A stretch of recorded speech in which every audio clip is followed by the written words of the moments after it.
I think of that movie as like the ultimate summer kids movie, from what I remember at least. Oh God, yes.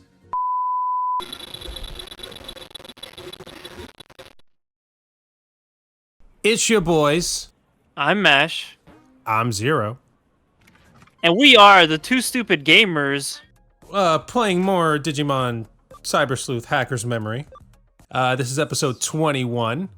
And yeah, we're going to try to continue this. But for those of you eager to hear about more about the intricacies of the Digimon movie from back in the year 2000, I'm going to go ahead and explain to Mash over here, and of course you guys at home, all the missing parts from the Japanese version of the Digimon middle part of the movie, which was called Our War Game. Again, a fantastic movie and an even better title, by the way, for a kids movie.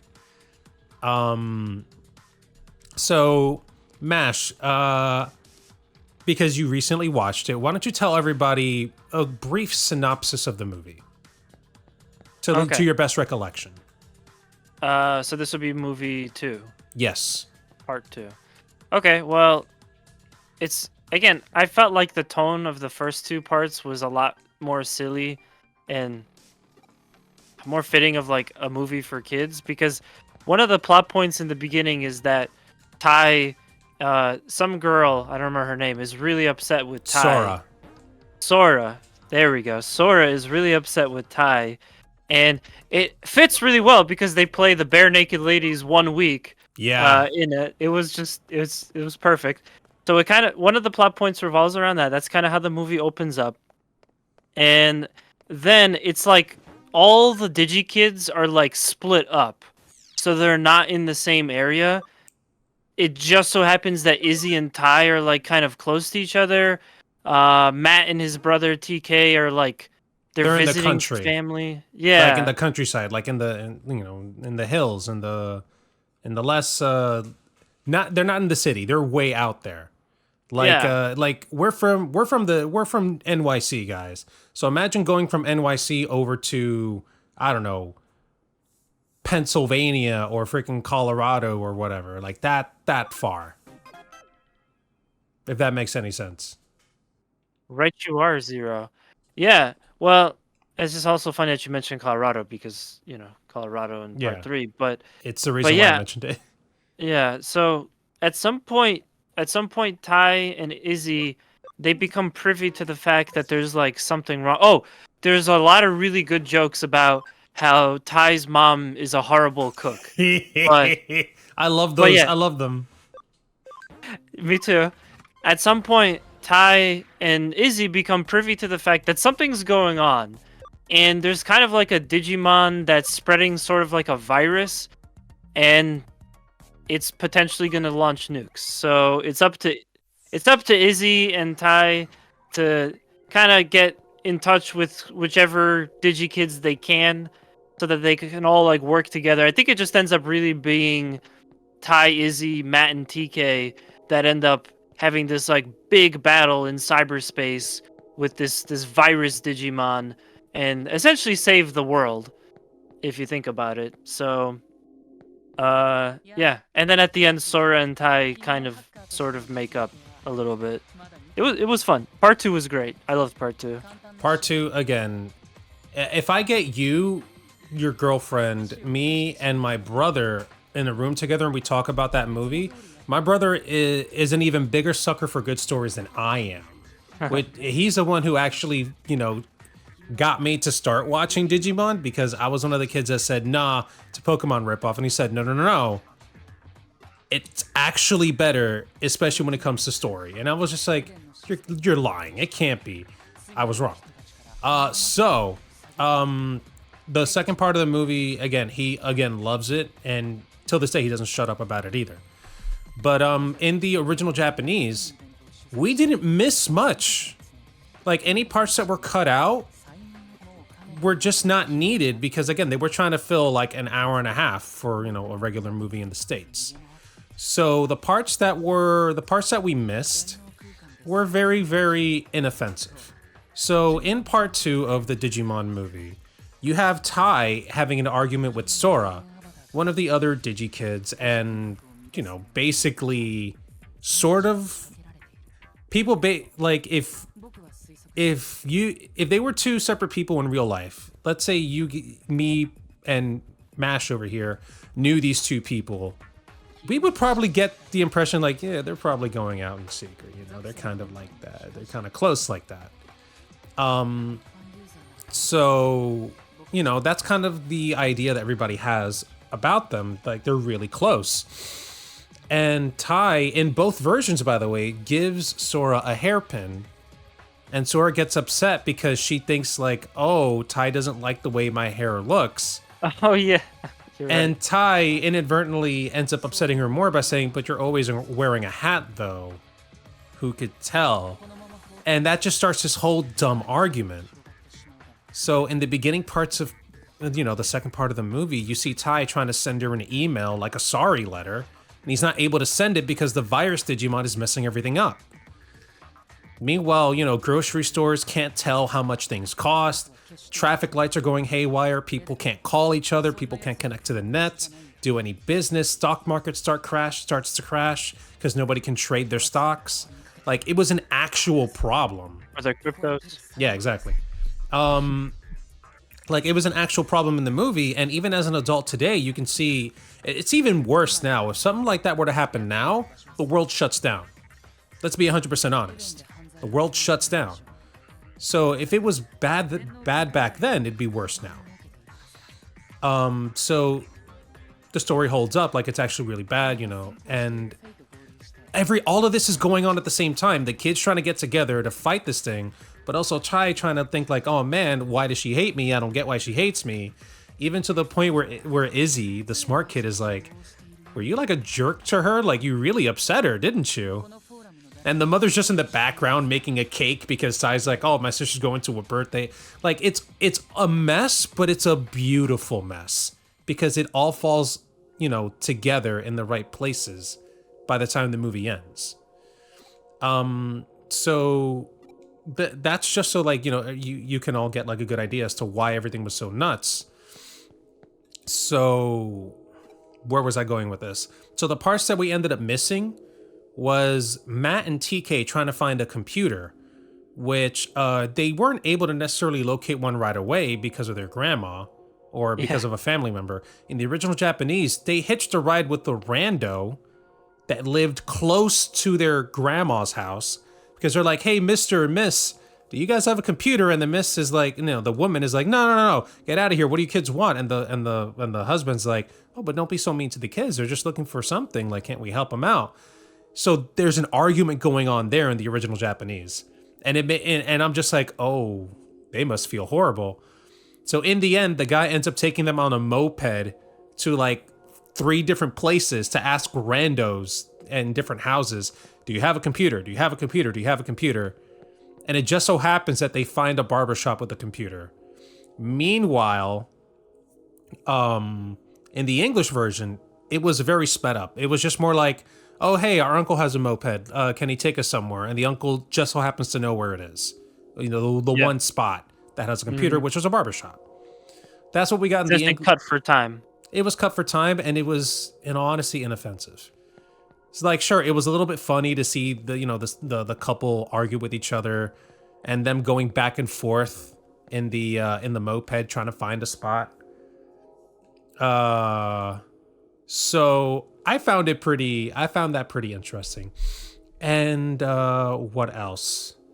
I think the only other part that we actually missed out on was basically the post-credit, well, more like the in-credit images, because we get sort of like quick little updates as to how everybody was, you know, dealing with their personal issues while the other 4 were saving the world, essentially. You get an image of Kari with her friends eating cake and having fun at her birthday. You see an image of Mimi with a very, very, very nice tan. You also... She was in like Hawaii or something, right? Yeah, she was in Hawaii. Literally, she was out of the country. So there was no way they were going to get her to help. You get an image of Matt and Izzy. I think they were looking at the mom's burnt cake. By the way, she ends up burning the cake at the end of the movie. Hilarious.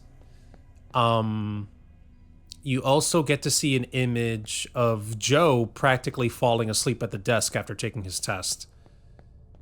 And then the final image, which I thought was very, very cute, was an image of Sora wearing the hairpin and, you know, having, like, smiling at the camera, eyes closed, smiling, with the hairpin in her hair. And I'm just like, that is heartwarming. I would have loved to see something like that in the English version, but obviously, you know, things had to be cut a certain way. Yeah. So that's pretty much all we missed out on, and it wasn't, you know, necessarily offensive. You know, like it didn't necessarily ruin the story to the point where it was unwatchable. No. It was, out of the three of them, I thought they were all pretty watchable. The first one, if I had to give like a quick review on the scale of how watchable each part was, I feel like the first one was like, it was fine, but it was very weird. Yeah. And it felt like things, the version that you sent us, like it skipped a part. It definitely That skipped was my a fault. part. That was my fault. Yeah. That was my fault. Just so everybody understands what Mash is talking about, because I'm such a big fan, like I have the original DVD, so, you know, screw anybody for being screw the companies for being upset with me, but we don't have an HD version of the American movie. So I went out of my way to take my copy, my DVD, and try to find a way to splice together original Japanese footage in HD, because it was released in HD in Japan, all three parts, and splice it together to give us a full, you know, movie in HD, widescreen and everything. I ended up, in most part, I started using a HD version I found on YouTube late last year that somebody had already made. It was only missing a couple parts, and I accidentally forgot to add a missing part before sending it to Mash over here and his girlfriend. So it skipped a somewhat important part in the original, and Mash texted me saying, hey, like, it looked great, but why was there like a missing part? I don't understand. And I'm like, oh It shit. felt like it jumped. It did. Felt like it jumped, and I was like, that was, maybe that's why my review would be harsher of the first part. But in general, like the first part still felt, by the end of it, it still kind of felt like it just had an abrupt stop. And the second part to me was like a complete story. Yeah. Well, more or less. But it was full. There wasn't a lot of details that were missing, in my opinion. It was very watchable. It was enjoyable. And then part 3, once again, it was just very weird and didn't flow together so well. A lot of strange aspects to it. And the very ending that was, we both agreed, was weird. But yeah, part 2 was incredibly watchable. I also got to give it props because out of all three of them, I thought the second part was the best for like a kids movie. It has this relatable aspect to it of like, oh, it's summer break, and like you're not gonna see all your friends during summer break if you're a kid, because some kids go away with families, some kids got, you know, school, whatever, all this kind of stuff. So I think of that movie as like the ultimate summer kids movie, from what I remember, yes. at least. Dude, It's just like watching it just feels like you're in the summer, you know? 100%. And again, like you explained, because we've all gone through this. We've had friends that we wanted to hang out with all summer, but we just couldn't pull it off. It just so happens that in this movie, like, you have these friends that want to like get together, but for a very important reason. But like you mentioned, you can't see them because they're all over the place. They're with family, traveling everywhere or elsewhere. They're freaking doing something else, and you know, they're unreachable at the moment. Like, it's you watch it and you feel frustrated for the characters in the movie. You've been there, but now this is like a real, like, oh my god, this is a bad situation. We kind of need to be in the same place. So it tugs on a lot of emotions because we've all been there before, and then also you have this real ridiculous threat that kind of came out of nowhere, and you have to deal with it in the moment. Whoever wrote it, and I need to find out who the writer was, like, teach me. Because, like Mash said, ultimate summer movie, especially for kids. Like, it's just no notes. 100% would recommend. Yeah, without a doubt. Without a doubt. And, you know, I don't know where we're going with this conversation, but you pretty much explained the parts that were missing from it, and it didn't even feel like it was that bad. But it that wasn't being substantial. It just wasn't, and that's why I was like, "There's a reason why the second part of the movie was so good, because most of it was in there." Yeah, but I still stand though. Is like I just want a version of it that I could watch. That's also in English. That's just the middle. I don't really want to deal with part 1. I don't really want to deal with part 2. I'm fine with it being just that second part because they did a great job. And honestly, I think that was what I remembered most from the vague experience I had watching it as a kid. You know, I didn't watch the whole thing or whatever. Or maybe, now that I think about it, maybe the version I saw when I was a kid didn't have part 3 in it. No. That's impossible. If you watched it in theaters, or if you watched it like on like any channel in the US, it had all 3 parts. Okay, well then never mind, I guess. Yeah. But because that's but hold on, that movie came out. When did the movie originally come out? The American version of Digimon the Movie, you mean? This is all very confusing to a non-Digimon fan, but like the thing that has all 3 parts. When did that come out? Digimon the Movie, the American release, was released October of 2000. I know because I was a freaking maniac, and my mom took my brother and I to go watch it. It was an experience, and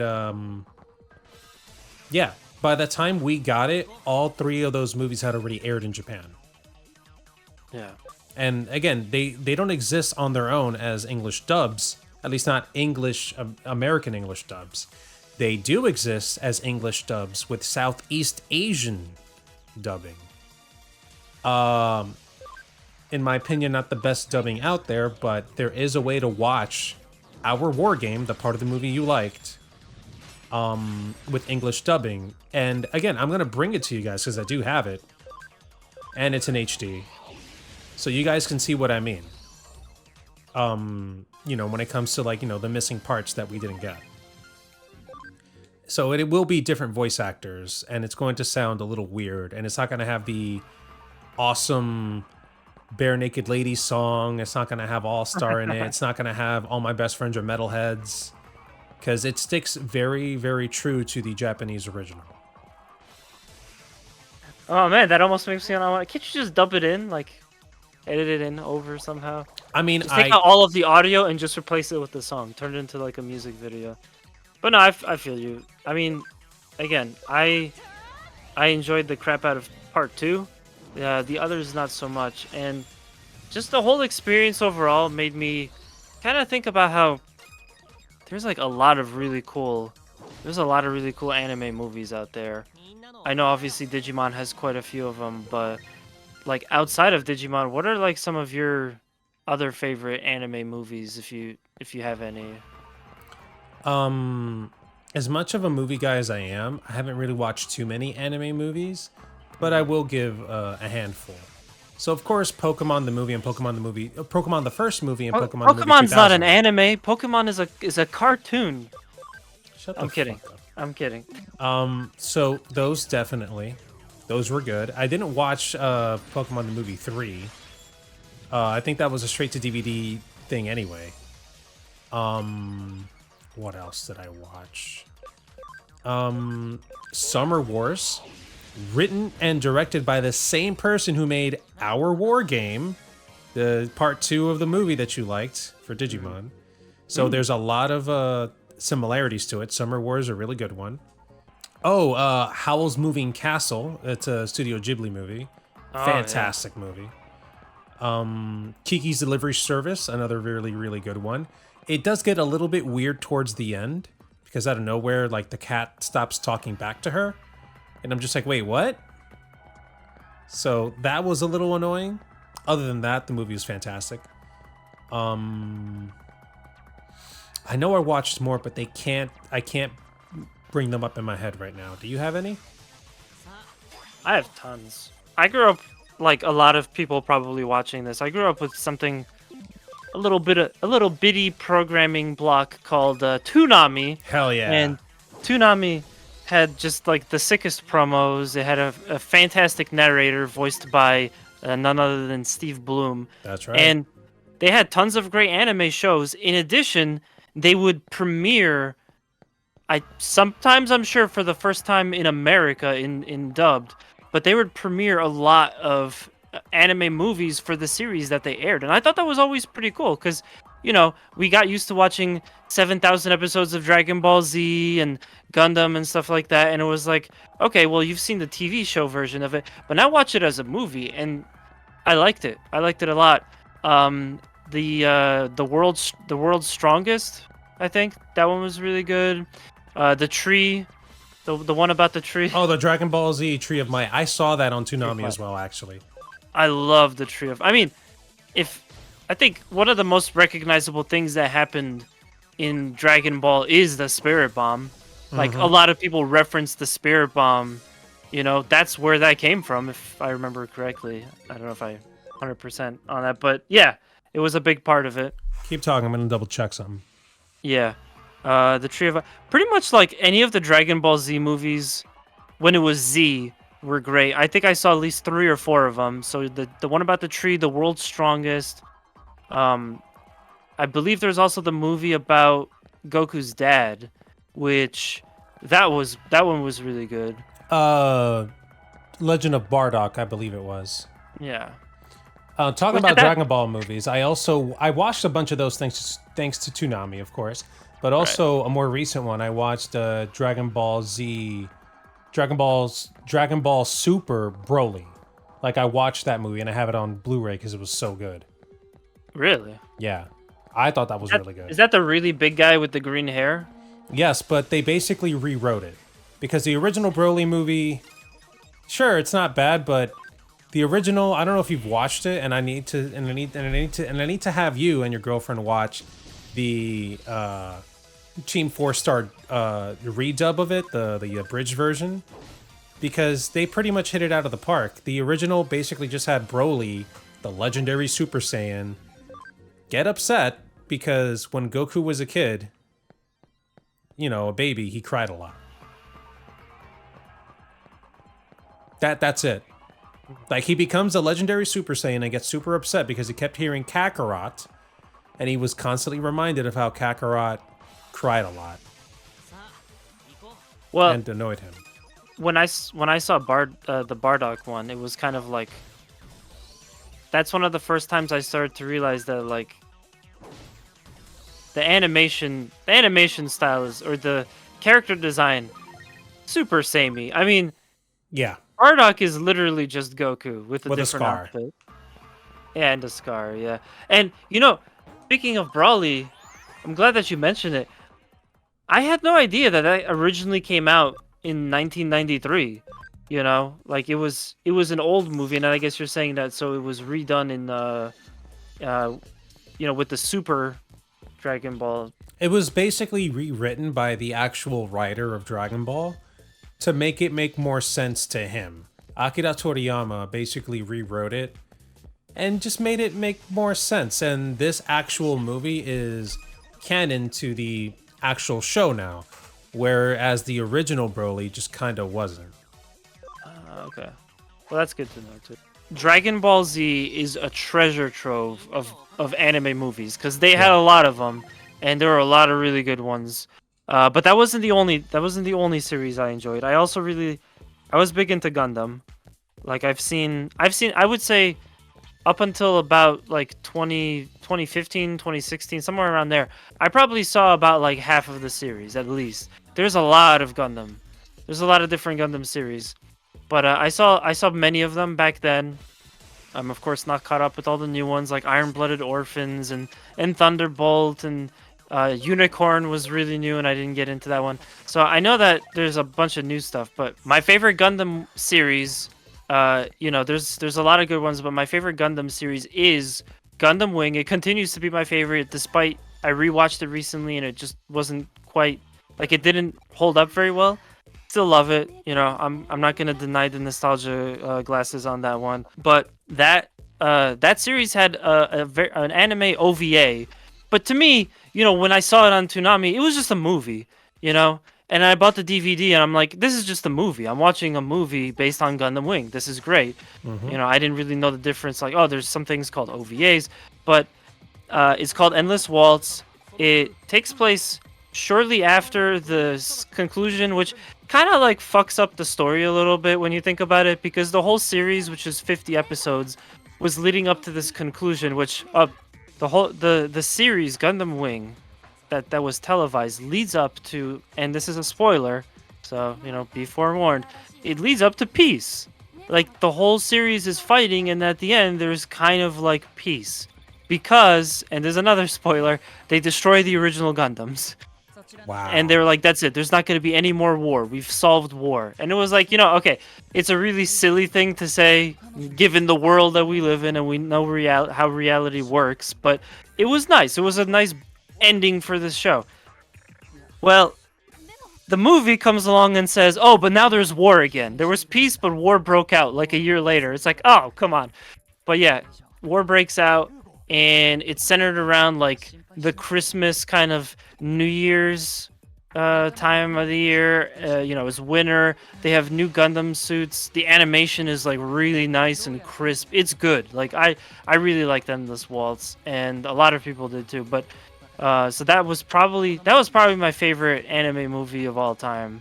Again, there's a lot of good ones, but that was probably it. I used to have this little dopey tradition where I would watch it every year, summer, like between Christmas and New Year, like before New Year's, like just so I could watch it right before the year ends. It's appropriate in the same way that I was saying earlier. Part 2 of the Digimon movie kind of feels like summer. Those movies to me feel like Christmas, or Christmas or New Year's Eve, or winter. So I would always watch it like every year until eventually I got bored and stopped doing that. But I love that movie. Love that movie to death. So DBZ Gundam, they had some great movies. Yeah, I don't necessarily blame you for wanting to have some sort of a thing to do every year. I used to do this thing with the X Games every summer. I would basically watch the X Games whenever it was on, and I'd do the same thing with what's it called? With the Winter X Games, and then every Halloween I'd try to rewatch the Halloween episodes of The Angry Beavers. But then I just kind of stopped doing it because it's like, man, I can't just keep doing the same thing over and over. Then the X Games became impossible to like track, and I'm like, all right, fuck this shit. Yeah, I got you.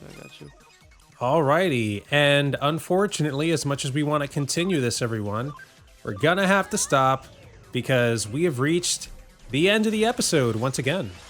That's right. That episode flew by because we just talked about cool ass movies, and we'd like to know your opinions and how you felt about this episode, and how do you feel about anime movies? Do you have a favorite anime movie? Let us know in the comments below. Have you watched these Miyazaki movies, Dragon Ball movies? Please talk to us. We're desperate. Yeah. If you guys enjoyed this episode, also make sure to slap the like button. Make sure to subscribe as well. We really like your help into, upgrading our channel more. And yeah, please make sure to stay tuned for more awesome content. It's coming up, we promise. And as always, we'll catch you on the next episode. Take care, everyone. Bye.